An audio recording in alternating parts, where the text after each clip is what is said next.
Perhaps even more fundamentally than the other issues we've covered this term, food is simultaneously environmental and social.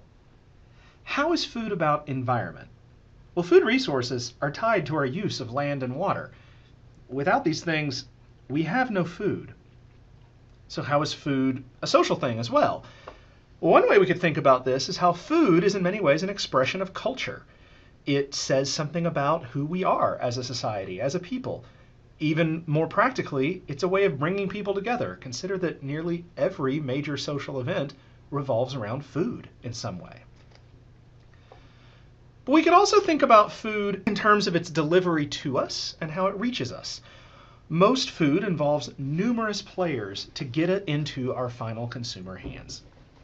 Think about it for a moment this way. Where do you get most of your food? My guess is that for most of you watching, you probably get it from maybe a grocery store, or perhaps if you live on campus, a cafeteria, or maybe occasionally you go out to eat at restaurants. These are some of the primary places that most consumers consume or procure their food. But where do these places get their food? Well, in most cases, these entities are getting it from various distributors or maybe directly from certain kinds of food processors. Okay, well, where are these entities getting their food? Well, eventually, if we work it back far enough, they have to get it from some kind of a farm. Now, some of us may get our food directly from a farm. Perhaps we shop at a farmer's market, or perhaps we have a membership with a local CSA. But in the grand scheme of things, that's actually quite rare.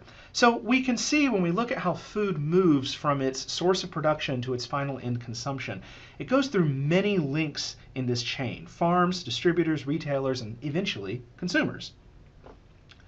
Further, methods of food production and distribution are themselves tied up with our broader social institutions and policies. Consider, for example, federal policies and subsidies. Agricultural policy in the late 19th and early 20th century encouraged increased planting year after year. This led to surpluses and drove down prices because food demand is fundamentally inelastic. When I say food demand is inelastic, what I mean is that the human body can really only consume so much food. So unlike with other products, say for example clothes or electronics or toys or things like that, where you can, with appropriate marketing and advertising, convince people to buy more than they may need or even want, it's very difficult to do that with food, because though they may buy more than they want, if it's only going to go bad on them, then they're not going to keep doing that for very long. So food demand is largely something that it's hard to get people to buy more of. So if you're producing a lot more of it, but you're not increasing the demand for it, then of course prices are going to drop. What this meant was that farms went out of business. People started moving into cities for work, and eventually farms consolidated into fewer yet larger operations. Does this sound like the treadmill of production? It should, because it basically is the treadmill in a nutshell. And farm subsidies since the New Deal era have mostly exacerbated this trend. On top of all this, recent technologies in food processing, as well as cultural trends that demand convenience and mobility, have also contributed to some of the ways in which we see food as a very complicated dynamic web of production and distribution today. So we might more properly think of food as a wicked problem. What does it mean to say that food is a wicked problem? Well, first up, how we define the problem influences the kinds of solutions that we'll see. Is the problem hunger, destructive production practices, unhealthy options, the plight of the family farm, obesity perhaps, food contamination?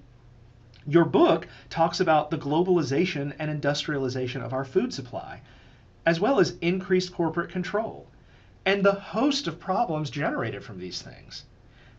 These are all true, and while they're related, they're all distinct problems in food. It might be more accurate, in fact, to think about the problems, plural, of food. But even if we can agree on what the problem is, there's no clearly defined solution. Do we buy organic? Buy local? Only buy fair trade? Avoid eating meat? Go vegan? Avoid gluten? Go paleo? Is it even something that individual consumers can make an impact on? Sometimes the possibilities can simply seem overwhelming. On top of that, our data may be incomplete, contestable, or even contradictory. Consider our evidence for each of the scenarios just listed. Not only do we not know everything we need to know about each of these things, the information we have rests upon a lot of different factors. And each attempt to solve the problem matters. There is no way to test a solution. If we're going to propose particular kinds of changes in how it is that we produce food, eventually we have to just actually do it. But we're also talking about something that is a core necessity to our existence, our food supply. So, what are the problems that together constitute food as a wicked problem? I'm going to walk through this slightly differently from the way your book approaches this, so think of today's video as complementary to that. And I want to start with the directly environmental issues, since this is a class on environmental sociology. Conventional agriculture is very environmentally disruptive. Because of the consolidation in farming that I just mentioned, most modern agriculture is done in very large-scale operations. The average farm size in the US is over 400 acres, and that's just the average. This large size requires large machinery in order to manage planting, maintenance, and harvest, but these machines often damage soil structure and accelerate erosion. Modern farming also largely utilizes monoculture growing arrangements. Monoculture means growing the same thing in a large place. It is a culture of some crop that is mono, it is the same. Some of the most common things that we tend to grow in monoculture would be corn and soybean, as well as a few other commodity crops such as wheat and cotton and a few other things. Our next lesson for next week, we'll look at this in terms of livestock as an example. Now, the problem with monoculture is twofold. This approach more rapidly depletes soil nutrients because you have the same thing going in consuming the same kinds of nutrients and they're never getting put back in. But it also encourages the spread of pests and disease. So as a response to these things, most conventional operations rely heavily on the use of artificial fertilizer and pesticide inputs.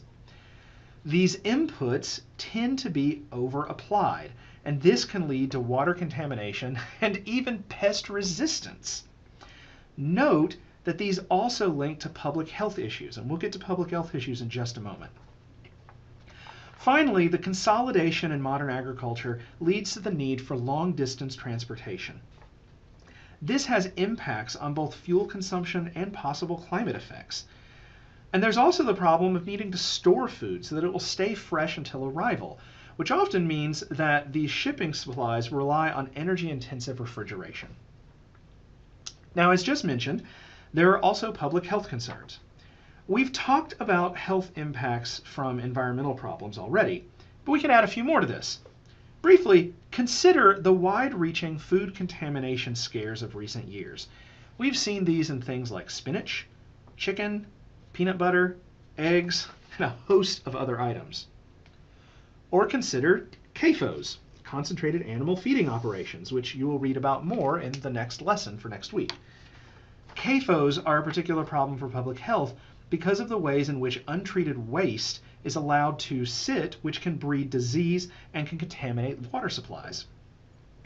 Or we might think about the ways in which greater food abundance has contributed heavily to rising obesity rates, especially due to the calorie-loaded, highly processed foods readily and cheaply available to us. Public health issues also help us to see social justice issues. While obesity has been on the rise generally, it has been especially profound among minority communities and in rural areas. As a seeming paradox, despite such food abundance, many places, both in the US and abroad, face chronic malnutrition and even food insecurity. considering the central role that food plays in our overall well-being, it's important to consider that access to food, both in terms of its availability, but also in terms of its affordability, is an incredibly important human rights issue. Finally, a fundamentally social element of food has to do with economic concerns, which in a sense is also a social justice issue in and of itself. In this context, I mean economics primarily from the vantage point of food producers. Most farmers struggle to survive financially.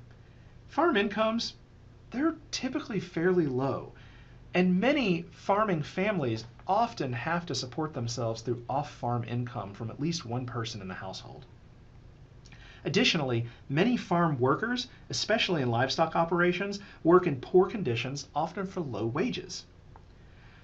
Large-scale farming and long-distance transit also play a role here, as such factors are able to provide considerable convenience and high consistency of product. Both distributors and grocery outlets, for example, often set certain minimum volume standards in addition to lower prices due to the ability to order in bulk. But this means that farm operations often have to be able to provide large quantities of goods if they want to have a hope of interfacing with mainline distributors and outlets. And as such, they feel a constant pressure to do so at an ever lower price. In short, it's really hard to find economic stability as a farmer.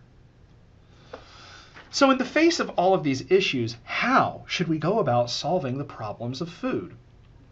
Well, as with most wicked problems, there is no singular clear-cut solution, but I'm going to walk through a few of the more common arenas of solutions that we might consider. Advocates of the conventional system would probably suggest technological solutions. The way to ensure an abundant, safe food supply is through stronger food handling guidelines, through cleaner processing techniques, and even through GMOs, genetically modified organics. Of course, many of these techno-fixes come with their own problems, especially in terms of uncertain long-term environmental and health impacts. One of the early alternative agriculture options emerged in the form of organic. Now, organic has a kind of complex checkered history. Originally, it emerged as a packaged set, a wide array really of factors related to both the production and even the distribution of food. And so it concerned things like growing in tune with nature in ways that replenished rather than depleted the soil and the surrounding land and water supplies, that treated animals humanely, that worked off of beneficial biological practices such as polycultural growing arrangements, and that attempted to source and distribute food in a regional scale. That's a lot to pack into one thing, and that's not what organic looks like today. Today, it is largely about allowable inputs and input substitution in terms of food production. And that's kind of it. Now, though organic still has a lot of promise, it did lose a lot of the sustainable potential it had early on for two reasons. One of those is that organic, as you might be guessing, has been largely co-opted by the conventional system.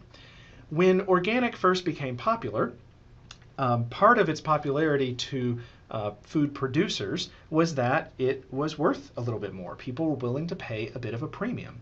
Large-scale producers saw this, wanted to get on the action, and did so. But of course, much of those components I just mentioned about organic food production originally don't really align very well with the mandates of larger scale production. And so what we see, or what we have seen over the last few decades, is that large-scale producers, in wanting to get into organic, had a significant say in how the rules got developed. Many of those rules got watered down, and we now see what we might call, or what Michael Pollan has referred to as organic light, or industrial organic. Many people also miss the wider reaching environmental benefits that organic food is ideally supposed to provide. Instead, what we often see in terms of consumer understandings of organic food is an approach to organic from a very individualized personal health perspective. Most studies show that if you ask people who do consume organic on a relatively regular basis why they do so, it is much more common for them to say something about their own personal health and avoiding things like pesticides or having supposedly more nutritious food than it is about the overall environmental impacts and the broader public health by having fewer pesticides being used in the first place, for example. Another alternative response to the problems of modern day food is fair trade. What is fair trade? Fair trade is largely about a global understanding of social justice as it comes to food, with a focus on goods that can't be produced in most industrialized nations. So we typically see fair trade labels on things like coffee, bananas, and other kinds of tropical fruits, sugar, things like that. Although we've also seen an extension lately into non-food items, so fair trade goods from things that are usually handmade or smaller scale produced, that could be anything from toys to books to clothing and all sorts of other things like that. Recognizing that many of the places, at least in terms of food, where many of these items can only be produced also tend to be less industrialized, much poorer nations, and often have a history of exploitation by the global north. One of the latest alternative iterations, though, is local food. Now, actually defining local is incredibly tricky, but at its core, local is about connecting food production, distribution, and consumption to the same physical and social place. Often this is done by limiting the physical distance that food travels and by linking producers and consumers with few to even no intermediaries. If you think back to what we looked at before with the broad linkages of food, CSAs and farmers markets and things like that are some of the most common forms of engaging with local food. These are what we might call direct to consumer because the food goes directly from the farmer to the consumer.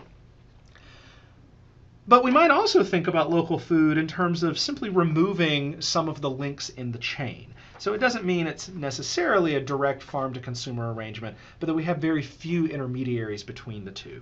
And so you can see an example here through an arena that we might refer to as direct to retail, that the farm supplies its food directly to the end retail outlet that the consumer then procures from. Another variation of this that you may see if you get into the scholarship on this is what is referred to as farm to school, where schools, particularly school cafeterias, like in elementary schools, source directly from farms. And often this is also couched in terms of being an educational component for students. Now, food localization can't solve all of the problems just listed, but there are several of them that it may be able to address. I want to be clear, though, that I'm talking about local food from a systemic perspective. While consumers certainly play a role in making this work, this is more than simply encouraging people to buy locally. I'm talking about making structural and systemic changes to the ways in which our food is produced and distributed. Let's start with the environmental benefits. Though there are multiple factors involved in articulating something as being local, a key component is a reduction of transportation distances. Now this, of course, has direct impact on reducing carbon pollution and fossil fuel usage. Locally oriented food also tends to be produced on a much smaller scale than conventional food. This means less heavy machinery, less intensive production inputs, and often polycultural growing practices. Additionally, while local is not the same thing as organic, evidence does show that locally oriented farms are much more likely than others to be organic. Consider that approximately half of the farms at most farmers markets in the US are organic, or if not certified organic, often engage in broader organic practices. As are about 90% of farms that operate a CSA. Contrast those figures with the overall food market, in which organic food sales account to a little over 4% of total food sales in the US. Localizing food production also has potential public health benefits. Lower concentration of animal production, for example, means lower disease potential. And to the degree that local production correlates with smaller scale production, we likewise reduce potential contamination vectors in our food supply. While the possibility of food contamination can never be totally eliminated, producing food primarily for local consumption also means that when such events do occur, their impact, their overall scope, will be lowered. Food localization actually has fairly complex ties to social justice and economic vitality. Consider that a benefit of the conventional food supply is that we have access to abundant and cheap food on a very regular and reliable basis. This is a factor we must contend with in many solutions to the problems of food. From a consumer perspective, local food has often been critiqued as being a primarily white, upper middle class phenomenon. Particularly when we look at direct-to-consumer arrangements, we see a few significant barriers with impacts along race, class, and gender lines. Consider, for example, cost is a very significant component. CSAs in particular, though they may be cheaper than conventional equivalents in the long run, they require considerable upfront cost, often several $100s for a season. Time is also an important component. Farmers markets, for example, often have limited weekly hours, meaning you can't access it without that time available. Additionally, most local food arrives in raw form, meaning one must have both the time and the skill to prepare it. This is a task, by the way, that most commonly falls to women to do. This is not a broad, complete overview. This is just a snapshot of some of the issues around local food. The benefit of local food from a producer perspective is also somewhat complex. Ideally, purchasing locally keeps money circulating within a region rather than going elsewhere. This is certainly a positive. But market forces are still at play, continually pushing local food operations to expand or to engage with larger operations. This is basic treadmill theory at play. To maintain their alternative potential actually requires a lot of work, as well as building strong relationships with other locally oriented actors in the food system. Now, it's important to note that a local orientation to food will not solve all of the problems in our modern food system. What I've talked about here shows some of the ways that we might deal with the economic issues around food production. Implicitly, these farmers are also addressing several of the environmental and health-related aspects of food, largely through their small size and less land-intensive growing practices. But as is often the case in most local food arrangements, the end consumers tend to be of a certain limited demographic. How local food addresses the question of social responsibility and social justice is one that is yet to be resolved. But if we think back a bit to the title of the third unit of this course, Creating Sustainability, let's keep in mind that pursuing sustainability is not a binary all-or-nothing affair. A project of sustainability often occurs at multiple levels and draws on multiple interrelated factors. Localizing our food supply plays a role as one of those factors, but it is by no means the only one that matters. As is true for most other things we've been studying, the best solutions tend to be multi-pronged.